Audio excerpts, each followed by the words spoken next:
take it away. I can't take it away. But I can give it away now. Cool. Yeah. Howdy, folks. It's Doug. I'm Ryan. We're Raspberry Pi, or now we're Raspberry Plays. Whoa! Oh, that's Okay. the name of it. In case you hadn't heard, we have jumped the shark officially, and we make Let's Plays now.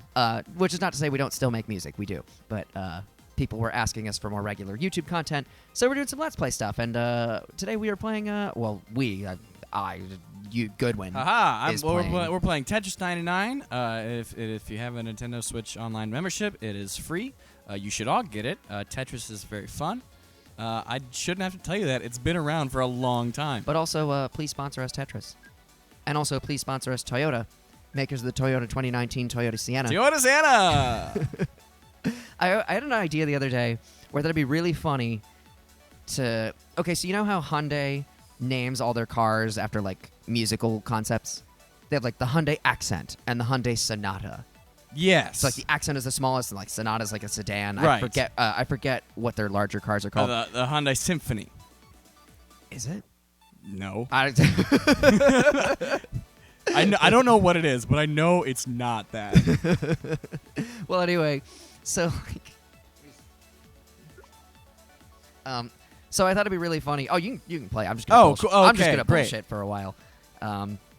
So I thought it'd be really funny. I think it's $1 million idea to name a line of cars after disgusting bodily functions. That's, from a marketing standpoint, hard pass, but I'm intrigued. You continue. So, okay, all right. So let's say it's Toyota, right? And you start at the smallest, the Toyota Burp, then the Toyota Belch. Yes. You know, then you get to like your mid-sized sedan, which would be like the Toyota Fart, Naturally. and then from there you get to like the SUV, which or like the hatchback, or like the station wagon, which would be the Toyota Poop. And then finally, at the very top, you have the SUV, which is like the dump. The Toyota Toyota dump. And I have the perfect tagline for it. Are you ready? I am so ready for this. Are you ready? I have been ready for nothing more in my entire life other than this very moment. As I say, I would hope so. We've been in a band together for 4 years. You should be accustomed to my stupid bullshit. I'm prepared. More accurate. That's correct. I think. Okay. So the tagline for the car would be great, because it's take a chance, take a ride, take a dump. Tell me that's not $1 million Well, idea. you know, I wasn't sold, and then I heard the slogan. And I'm now 100% on board. My feelings have done a complete 180. Just like the turning radius of the new Toyota dump.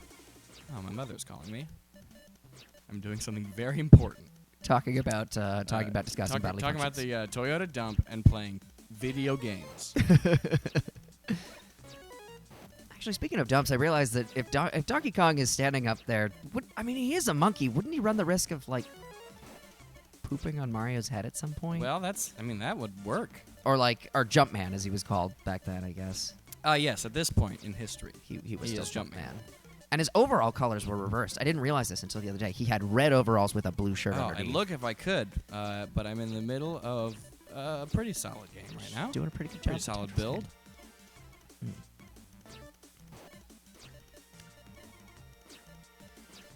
Yeah, it's funny. They actually, because we were talking about Banjo-Kazooie just a few yes. minutes ago, and it's actually funny. They featured this Donkey Kong, the arcade game, in Donkey Kong 64, which was another rare game that they made. Oh, like you could play it? You could play it. Oh, cool. It was like the fourth world that you could go to, or like the third one. It was called Frantic Factory, and it was an Easter egg that, like, yeah, there was a broken down arcade cabinet, but you could put the power back into it and you could play it. Oh, that's awesome. And you would get a golden banana if you beat it, but also I think you had to get the high score on it to get, I think it was the Nintendo coin.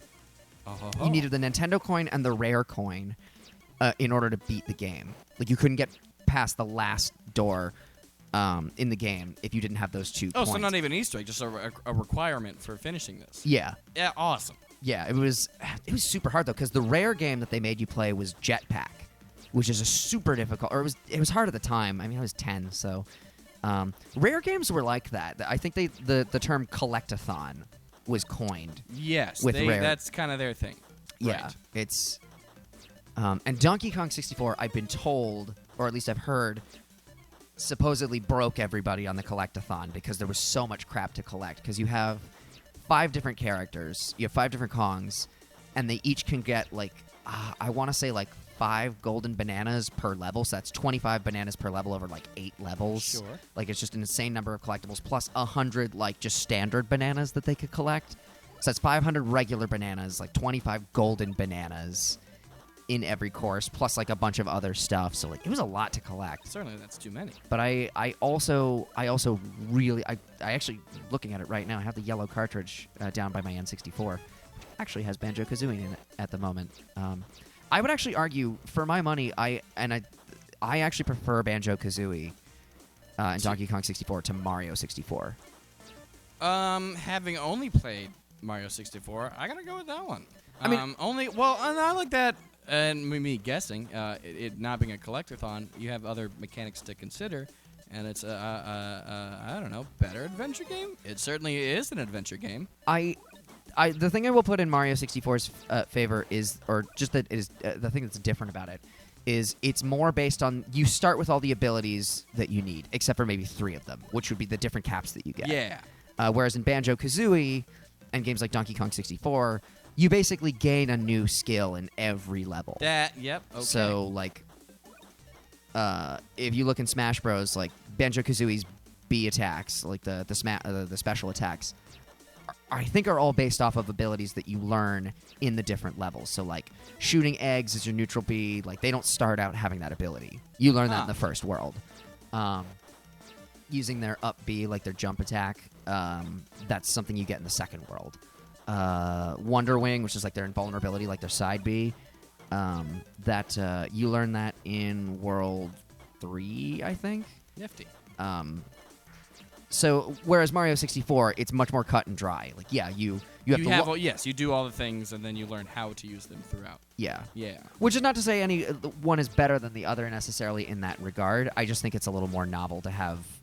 It gives you more incentive to keep playing. Yes. Which, especially when you're like a little kid, like Mario 64 was a good game, but it took me a long time to beat it as a kid. Oh, I still haven't fully beaten it. Really? Yeah.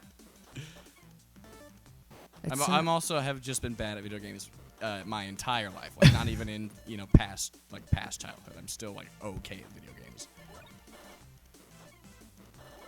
In terms of friends, like who would start playing in high school and they're like, "Oh yeah, I just crushed this," and I'm like, "Really? How?" I just kind of like looking around. Yeah, some people are just born with that innate ability. But a lot of those people also tend to be born with a propensity for not showering. Yeah. Like anybody who's good at a first-person shooter, I'm almost envious of. Almost. Because it's hard to be envious of a 10-year-old on the internet. Yeah. Who knows? Who seem to know a remarkable number of racial slurs for their age. Yeah. Which is a little. It's almost impressive. Almost. Keyword. Almost. Okay, we're 30 lines away, 20 lines away, excuse me, and we'll see if we can do it in 5 Tetrises. Now, I don't think we can. What is the objective of this version of Tetris? Of marathon mode? Yeah. This is just score 150 lines as quickly as possible. And I could do it just by, scoring one line off at a time, but I'm also going for as many Tetrises as I can, but that might be to my detriment. Score 150 lines. Usually you just have to go down to Miami to do Hey! that. Hey! All right. Okay. Thank you for coming. That's my time. All right. Thank you so much. And that was the wrong place to put that. Jesus Christ. Oh, God. Oh, man. Oh, this is all a huge mistake. Oh, my God. Oh, I should not have tried to show off at all. Oh, my God. Oh, Jesus Christ. Oh. Not going to score those lines. No, not this time.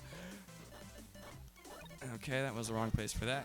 Okay, I actually think we can come back. I have no context. I don't think we'll get the Tetrises, but I know we can score 6 lines like right now. Cool. And then we could also win Tetris. Hey, 2 for 2. That's where we give ourselves the light, folks. All right. You can't see, but oh yeah, no. I mean, we're gonna win for sure, but I'm not gonna be happy about how we got to this point. There it is. Boom. all right. I did the math. You could win if you got 37 and a half Tetrises. With Tetris meaning 4 lines. You clear 4 lines. Word. And one day, that'll be the achievement. In the meantime, 8. 8. So not anywhere near where we're trying to be. Okay. For those of you out there in internet land, it is 8. It is always 8, even though here in the City of Dreams, Orlando, it is. That's what it's known as. Absolutely. That and Valley of the Dumpster. That's not true. That's Jacksonville. Hey! Join us on the next episode of Raspberry Plays for more Jacksonville slams. Oh, all right. Duval. All right. It is 9:30. We should probably get ready to stream. Have a good night. Sticker review, everybody. Thanks for watching our dumb Let's Play. Woo!